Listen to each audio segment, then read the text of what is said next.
When you print a black and white negative on black and white paper, in black and white chemicals, it is totally different in feel to a digital picture which has been converted to black and white and then printed on an inkjet or a laboratory. And film for me still has that sort of quality about it. I also think the latitude of film is greater as well. A lot of the time I tend to shoot a little bit by the seat of my pants, and if I haven't, if the lighting's a little bit dodgy, usually film will come through, whereas digital might have a little bit of a problem there. This is at Bride's home. As I walked into the bedroom, she'd literally left the flowers on the bed along with the dress. I've shot the flowers, gone around and just made a picture, if you like, with the pink roses, with the bedstead and everything in there. The clients like these sort of detailed things. Then we just got a sequence of pictures of the bride just having her dress done up, so we have a bridesmaid. We've gone from showing the actual shot of the girls being dressed here to shooting through the girls so you can see the bridesmaid, mirror shots, and then a couple of little details on the actual dress itself. And then we had them finishing off, lots of girly moments with the cameras and the champagne, chief bridesmaid, little kids and so on. And then a mum comes upstairs and we've got the tears and this sort of thing as well. It's all very much part of the day for them, and it takes them back to what actually happened on the day. Then we have a bride coming down the stairs, followed by her bridesmaids. Again, it's important with my photography. I love to have lines going through my photography, and the banisters and so on actually sort of give depth to the actual photographs themselves. Then we have them departing, then off to church. We put the album together here. We do everything. We design the album, we shoot the pictures, we design the album, we put the album together for the clients. Our clients don't have any input into the actual design of the album. Obviously they can choose which album they want and which cover and which page design and so on, but basically we decide on which pictures go where and in what order and so on and so forth. I prefer to have total control over this because I've seen the wedding a particular way and I like to show that particular way. I've seen it actually within the pages of the wedding album. So when the clients see the wedding album for the first time, they've seen their wedding through a third party's eyes, through my eyes, and to me that's very important. The benefits to the clients, a lot of our clients are very busy people. They don't want to be hassled with having to choose from hundreds and hundreds of proofs what's actually going to go into their wedding album. They like the fact that they can just pick the wedding album up and go and have their photographs done and dusted. We also find as well that if you present photographs to a client who in a lot of cases perhaps hasn't a huge experience of photography. I mean, some of our clients have, but in certain cases they haven't got a huge experience of photography. You're then asking them to make a decision, sometimes an artistic decision, on photographs that will end up in their wedding album. The sequence of dad arriving with bride, and obviously the service itself, again another wide angle. A lot of my photography tends to be wide angle to standard. I use very seldom do I use longer lenses than a 50mm on a wedding. In the past, what we found is if the clients have been left to choose their own pictures to go in the wedding album, we found that the wedding itself, when it's put together, becomes very fragmented. We find that a lot of the pictures which I think are quite important to the wedding day, and I honestly think the clients would think are quite important to their wedding day sort of a year down the road or 2 years down or even 20 years down the road. If those pictures are missing, then I just feel that the clients haven't got what their actual wedding day was about. Some shots of them departing in the car, standard sort of record photographs really, but they link the church to the reception. Okay, and these are shots that perhaps clients would miss out, but then you'd have a jump from the church straight through to the reception, you'd have no continuity, so that's the reason why they're in there.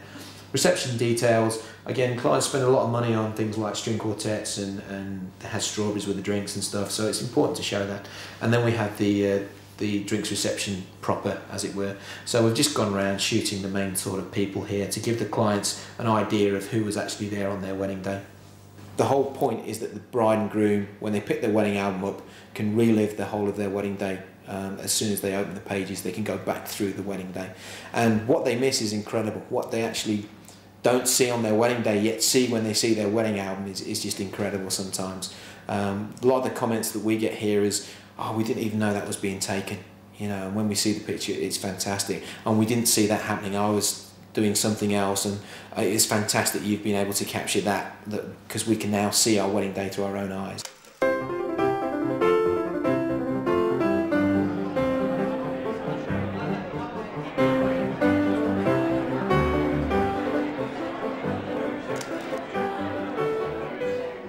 most of the time in this country, we're not used to having our photographs taken. We have like school photographs when we're at school until we're probably about 10 or 11 years old, and then really unless your parents take you to a professional portrait studio, you don't have your pictures taken then until literally you have your wedding day. And this brings up a problem with clients in as much that a lot of them don't like having photographs taken. So the style and the trend in the UK has been much towards, if you like, photojournalistic style photography.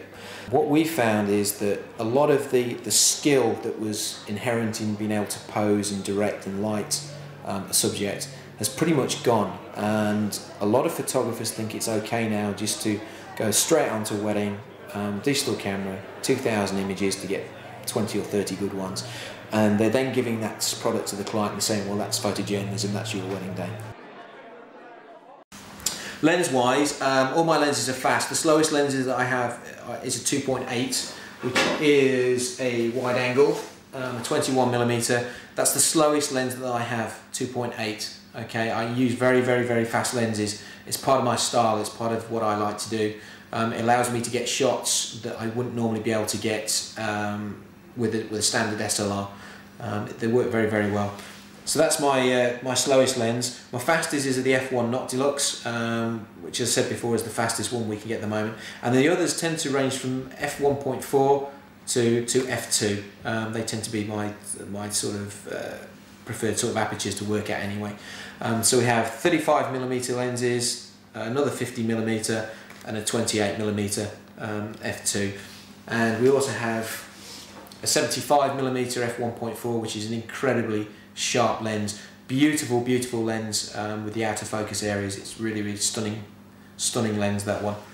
And we also have in here we have a 90mm, which is used occasionally. This is the sort of lens that would be used if I can't get in close enough to the subject because something's in the way of me. That's when I would use the lens.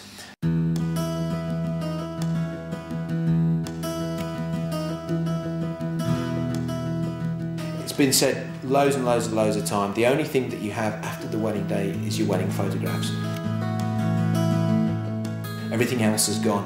And in 20 years time, when you're showing your kids when they're looking at getting married, and you get your wedding album out to show your kids, your photographs are what you will have to remember your wedding day by, even then. And when you're showing your grandkids, your wedding day will still be in that album, and it will still be the thing that you show your grandkids as your wedding day. Now, you can't put a price on that. That's something you can't put a price on.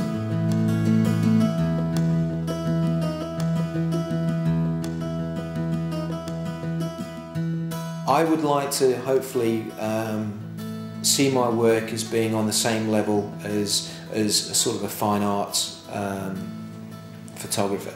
I've got loads and loads and loads of books of just literally photographs that people have taken, war photographs or social documentary photographs, and the books are bought because they're works of art in their own right.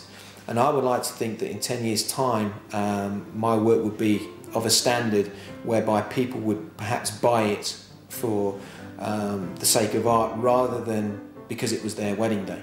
That's where I'd like to see myself in 10 years' time.